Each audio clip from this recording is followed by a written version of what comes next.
1999 సంవత్సరం పాకిస్తాన్ ప్రేరేపిత సంస్థలైతేనేమి పాకిస్తాన్ సైన్యం అయితేనేమి కవ్వింపు చర్యలకు పాల్పడి భూభాగాన్ని భారతదేశానికి చెందిన భూభాగాన్ని ఆక్రమణకు గురి చేయాలని ప్రయత్నం చేసినప్పుడు అప్పుడున్న భారత ప్రధాని వాజ్పేయి గారు నేతృత్వంలో గట్టిగా ఎదుర్కోవడము వాళ్ళకు బుద్ధి చెప్పడము ఆ యుద్ధంలో విజయం సాధించడం జరిగింది.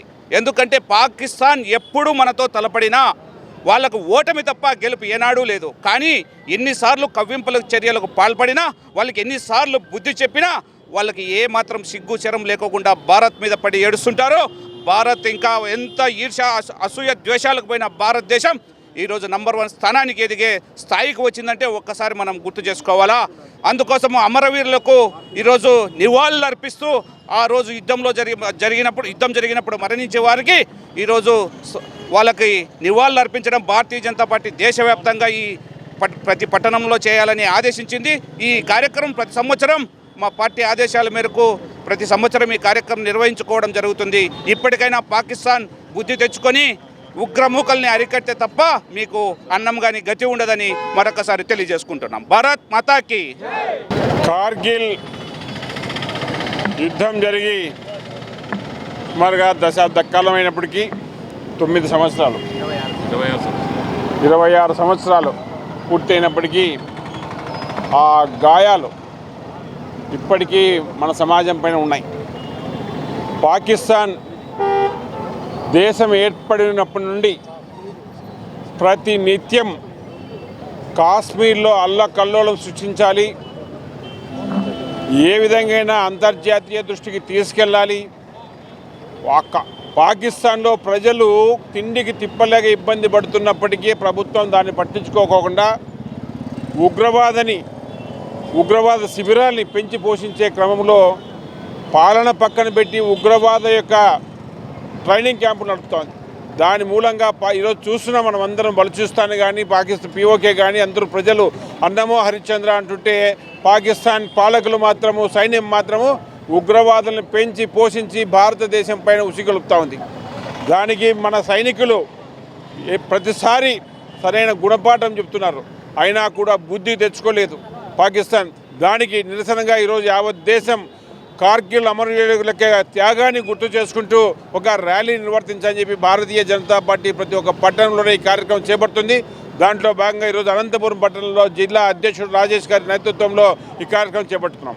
1999లో కార్గిల్ యుద్ధం ఒక ప్రేరేపితమైన ఈ యొక్క తీవ్రవాదులు పాకిస్తాన్లో ఏదైతే ప్రపంచానికి సప్లై చేసే టెర్రరిస్ట్ కంపెనీ ఏదైతే ఉందో అది పాకిస్తాన్.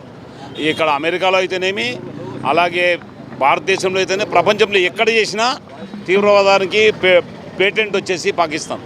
వాళ్ళకి పుల్వామా కానీ పహల్గాం కానీ ఈ అన్ని ఈవెన్ తాజ్ దాడి పైన కూడా ఎక్కడ దాడులు చేసినా భారతదేశంలో ఈవెన్ హైదరాబాద్లో గోకుల్ చాట్ల మొదలుకు అన్నీ కూడా మూలాలన్నీ కూడా తీవ్రవాద మూలాలు పాకిస్తాన్ అని ఎత్తి చూపినా కూడా ప్రపంచంలో అంతర్జాతీయంగా నిలబెట్టినా కూడా ఈరోజు కూడా పాకిస్తాన్కి బుద్ధి రావడం లేదు.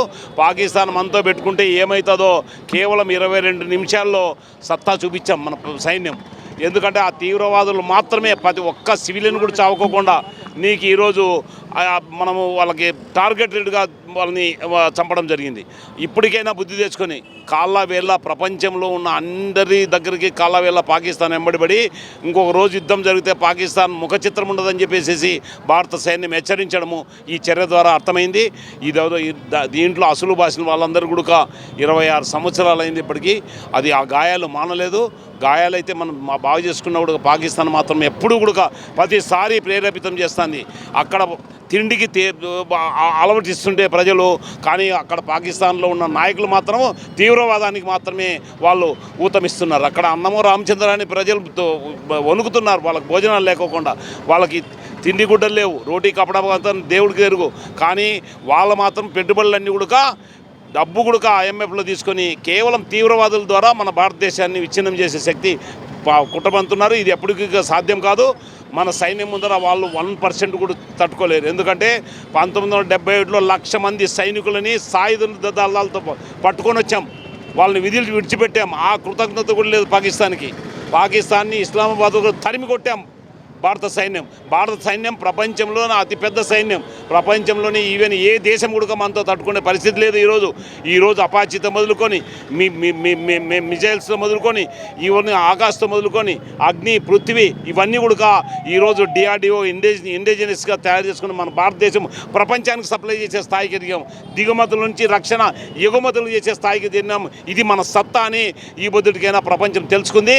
కానీ బుద్ధి లేని దేశం ఏదన్నా ఉందంటే అది పాకిస్తాన్ వాళ్ళ అంతాన్ని వాళ్ళే కోరుకుంటున్నట్లుంది. ఇంకోసారి ఎవరైనా తడుకుంటే మాత్రం భారత సైన్యం వాళ్ళని ఏ విధంగా చేయాలో అదంతా కూడా మనం ప్రపంచానికి తెలియజెప్పాం. Thank you.